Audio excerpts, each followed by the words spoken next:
الحمدللہ رب العالمین الرحمن الرحیم، یہ سارے غائب کی بحث تھی، لیکن اچانک خدا نے غائب سے کتاب کی طرف متوجہ کر دیا ہے۔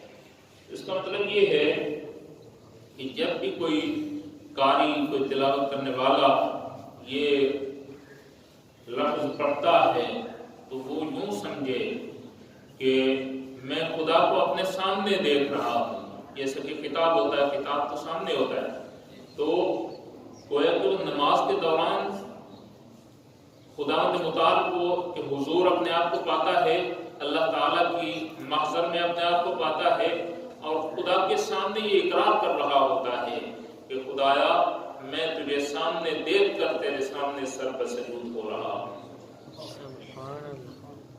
دوسرا لفظ ہے نعبدو، لفظ عبادت، اس کا مادہ عبد یعبدو بنتا ہے، اور اس کے معنی جو اہل لغت نے لکھے ہیں وہ کچھ اور ہیں، اور مفسرین نے جو لکھے ہیں وہ کچھ اور ہیں۔ عبادت کا مطلب ہے انتہائی خضوع اور تذلل، انتہائی انسان اپنے آپ کو حقیرانہ کسی کے سامنے پیش کرے تو اس کا نام ہے عبادت، لغوی حوالے سے۔ یعنی عبد یعبدو کا مطلب یہ ہے کہ انسان انتہائی حقیر ہو کر کسی کے سامنے پیش ہو تو اس کو عبد کہا جاتا ہے۔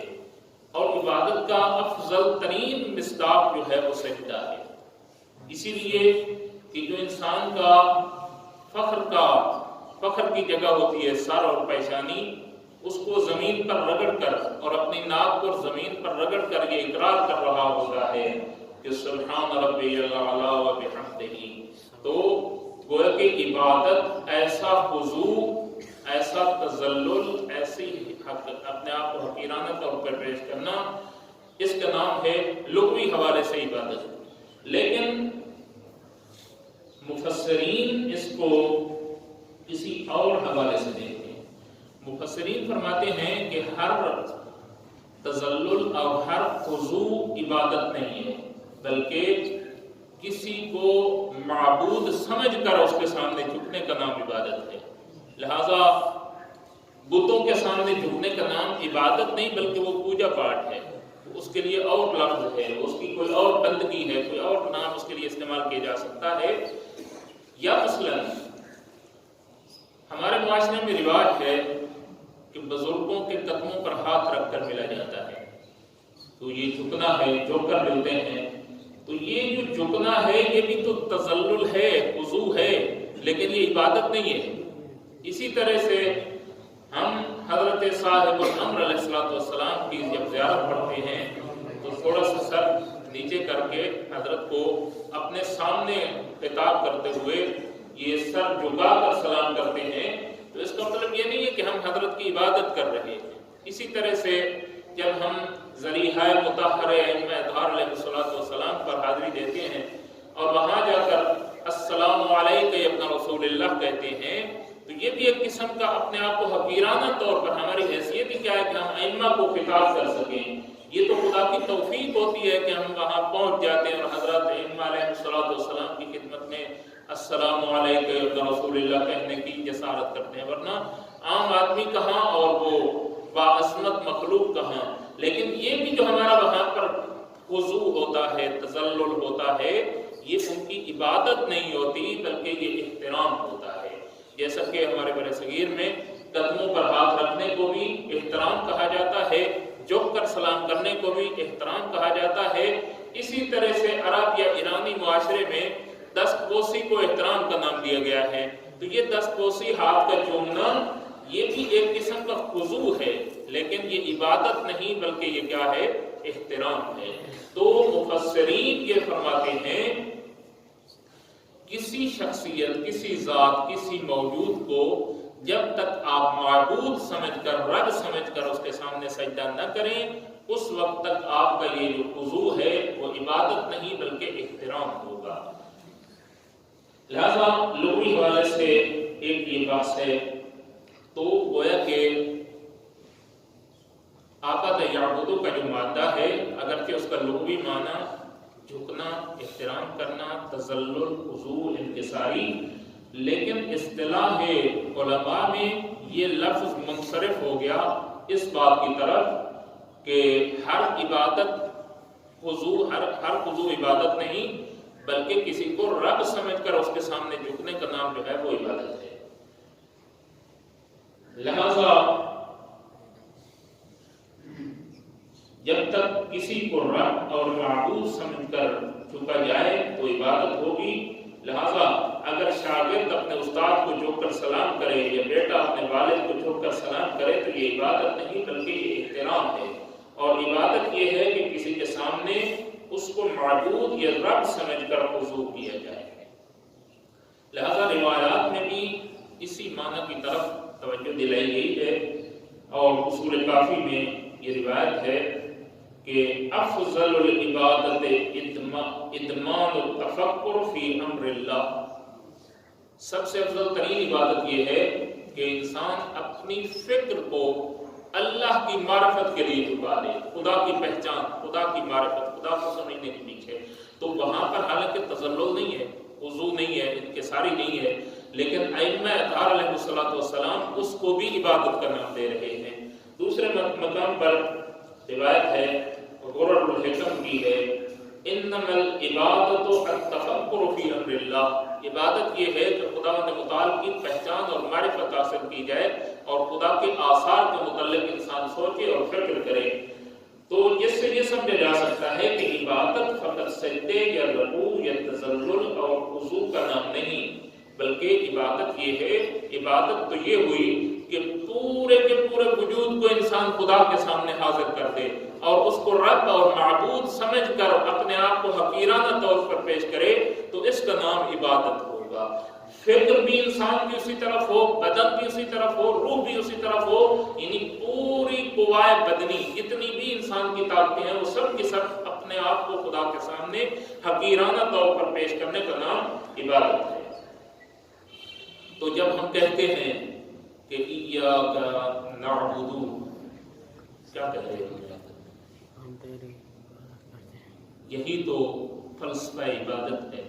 اے میرے معبود، میں تیرا حقیر بندہ تیرے سامنے حاضر ہوں، میں کسی چیز کا مالک نہیں ہوں۔ اور اس سے پہلے جب وہ یہ اقرار کر چکا ہوتا ہے کہ مالک یوم الدین، کہ مالک حقیقی جو ہے وہ خداوند متعال ہے، تو وہ لائق عبادت ہے۔ ایاک نعبد و ایاک نستعین، وہی ہے کہ جو مالک یوم الدین ہے، وہی ہے کہ جو میری طاقتوں کا مالک ہے، میری روح کا مالک ہے، میرے بدن کا مالک ہے، تو میں اسی کے سامنے حق بنتا ہے کہ میں بھی اسی کی عبادت کروں۔ تیسرا لفظ جو ہے وہ ہے نستعین، یعنی عون، مدد، یعنی الظہیر علی الامر۔ عربی عبارت کے لحاظ سے کسی کا کسی مسئلے میں امداد کرنے کا نام جو ہے وہ عون ہے، استعانت، یعنی کسی کام میں کسی کی مدد کرنا۔ لہذا کہا جاتا ہے استعنتہ، استعنتہ طلاب بہتر جانتے ہیں، باب استفعال ہے جس میں طلب کا معنی ہوتا ہے، یعنی میں نے مدد طلب کی اس سے، وہ ضمیر کیا ہے، اس سے مدد طلب کی۔ اور فرق یہ ہے کہ یہ حرف جر کے ساتھ متعدی ہوتا ہے، بعض افعال لازم ہیں اور بعض افعال متعدی ہیں۔ یہ فعل لازم ہے اور اس کو متعدی بنانے کے لیے حرف جر کی ضرورت پڑتی ہے، اور بغیر حرف جر کے یہ متعدی نہیں ہو سکتا، یعنی اپنا معنی مفہوم ادا کرنے کے لیے اس کو ایک حرف کی ضرورت پڑتی ہے۔ لہذا ہم دیکھتے ہیں کہ دوسرے مقامات پر، یہاں پر تو یہ بغیر حرف جر کے متعدی ہوا ہے، دوسرے مقامات پر جہاں پر یہ متعدی ہوتا ہے تو حرف جر کے ساتھ ہوتا ہے۔ تو گویا کہ یہاں پر کیا ہے، ایک حرف جر جو ہے وہ محذوف ہے، یعنی نعبدو بکا، نستعینو بکا ہونا چاہیے، جو کہ محذوف ہے، اور خدا متعال نے اس کو خوبصورت بنانے کے لیے ایاکا کو مقدم کر دیا ہے اور نعبدو کو مؤخر کر دیا ہے۔ تو قرآن میں یہ شواہد موجود ہیں کہ یہ حرف جر کے ساتھ متعدی ہوا ہے، جیسا کہ ارشاد رب العزت ہے وَاسْتَعِينُوا بِالصَّبْرِ وَالصَّلَاةِ، مدد طلب کرو صبر اور صلاۃ سے، یہاں پر با حرف جر ہے جس کے ساتھ یہ متعدی ہوا ہے۔ دوسرے مقام پر یہی آیت ہے استعینوا بالصبر والصلاۃ ان اللہ مع الصابرین، یہاں پر بھی حرف جر کے ساتھ با حرف جر ہے جس کے ساتھ یہ متعدی ہوا ہے۔ اور تیسرے مقام پر وقال موسیٰ لقومہ استعینوا باللہ واصبروا، یہاں پر بھی کیا ہے استعینوا باللہ، یعنی حرف جر کے ساتھ یہ یہاں پر بھی متعدی ہوا ہے۔ تو یہ کائی ایک معنی کے لیے استعمال ہوتا ہے۔ ان میں سے کچھ وہ ہیں جن میں طلب کا معنی نہیں ہوتا، اگرچہ کہ باب استفعال کس کے لیے ہوتا ہے؟ طلب کے معنی میں ہوتا ہے۔ کسی سے کوئی چیز مانگنی ہو تو باب استفعال الف سین کو اس کے اوپر لایا جاتا ہے، لیکن بہت سارے ایسے مقامات ہیں جہاں پر یہ طلب کے معنی میں نہیں ہوتا۔ توجہ ہے بھائی طلاب کرام؟ تو بلکہ وہاں پر کس معنی میں ہوتا ہے؟ استعظام و استحسان کے معنی میں ہوتا ہے۔ استعظام کا مطلب کیا ہے؟ یعنی اس کی شخصیت کو باعظمت بنانے کے لیے۔ تو گویا کہ یہاں پر کس معنی میں استعمال ہو رہا ہے؟ نستعین، تو ہے باعظمت اس لیے میں تجھ سے مدد طلب کرتا ہوں، تیری شان یہ ہے، تو ہے ہی یہی کہ تجھ سے مدد طلب کی جائے، اور تو اتنا خوبصورت ہے، تو اس لائق ہے کہ تجھ سے مدد طلب کی جائے۔ تو یہاں پر جو معنی ہے وہ باب استفعال کا لازم کا معنی ہے، متعدی کا معنی نہیں۔ تو مطلب یہ ہوگا کہ عبد اپنے رب سے مدد طلب نہیں کر رہا، بلکہ کہتا ہے کہ تو عظیم ہے اور تو ہی خوبصورت ہے، یعنی میں تجھے اپنے امور میں بہترین مددگار پاتا ہوں۔ تو عبادت کہ یہ تو ثابت ہو گیا کہ تین الفاظ ہیں، ہر ایک کے علیحدہ علیحدہ معنی آپ کی خدمت میں پیش کر دیے، لیکن عبادت کیا ہے؟ ائمہ اطہار علیہ السلام نے عبادت کس کو کہا ہے؟ چند جہات سے اس کی تفسیر ہوئی ہے۔ ایک تو یہ ہے کہ عابد معبود کو عبادت کے لائق سمجھے اور اس کے سامنے کھڑا ہو جائے۔ اور کیوں یہ سمجھے کہ وہ لائق عبادت ہے؟ کیونکہ اللہ کی تفسیر میں یہ بیان ہوا تھا کہ وہ مجتمع جمیع صفات کمال ہے، اس کے اندر نقص کا تصور ہی نہیں ہے، وہ ہر قسم کی کمال کا مجموعہ ہے، لہذا جو کمال کا مجموعہ ہے تو وہی لائق ہے کہ اس کی تعریف بھی کی جائے، اس کے لیے الحمدللہ رب العالمین بھی کہا جائے، اس کی یہ صفت بھی بیان کی جائے کہ وہ رحمان بھی ہے، رحیم بھی ہے، مالک یوم الدین بھی ہے۔ اور پھر جب وہ اتنی صفات کا مالک ہے تو پھر ایاک نعبد و ایاک نستعین بھی کیا ہے؟ اسی کے لائق ہے۔ ایک تو یہ وجہ ہے جس کو حضرت امیر المومنین علیہ السلام اس کو متعلق ارشاد فرماتے ہیں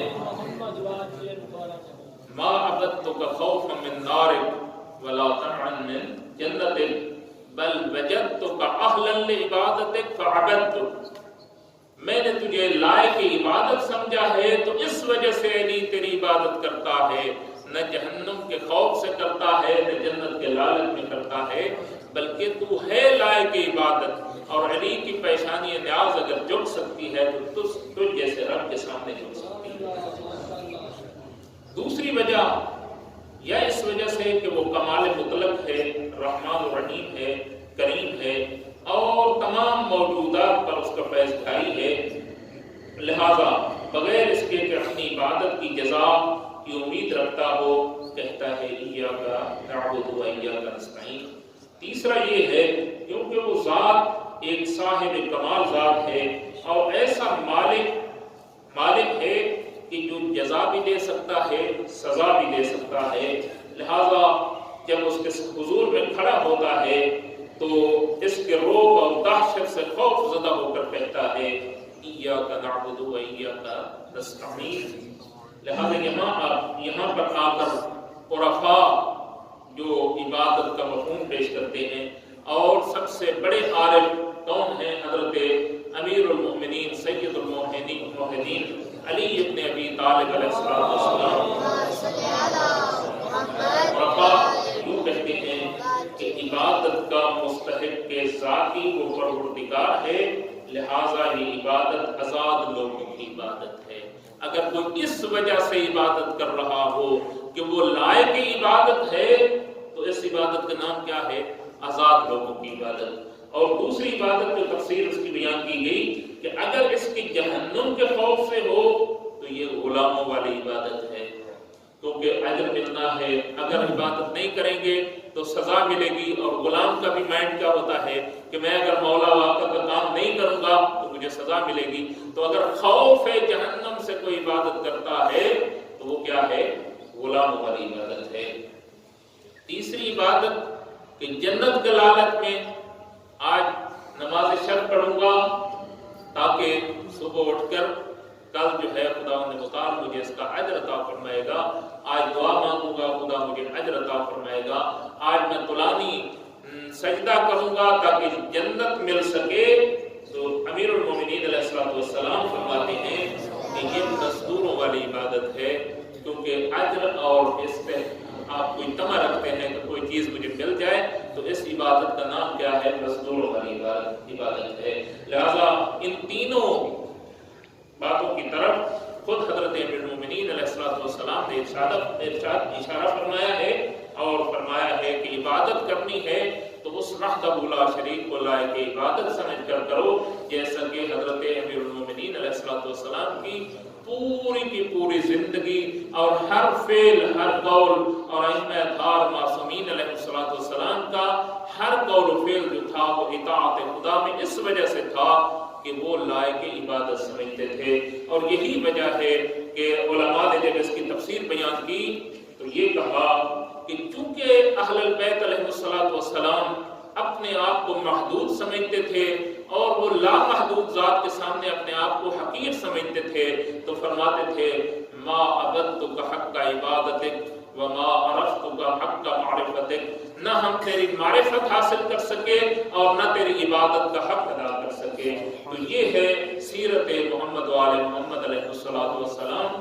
دعا ہے کہ خدا مختار ہمیں ان تعلیمات کو حاصل کرنے اور اس طرح سے خدا کے حضور میں حاضر ہونے کی توفیق عطا فرمائے۔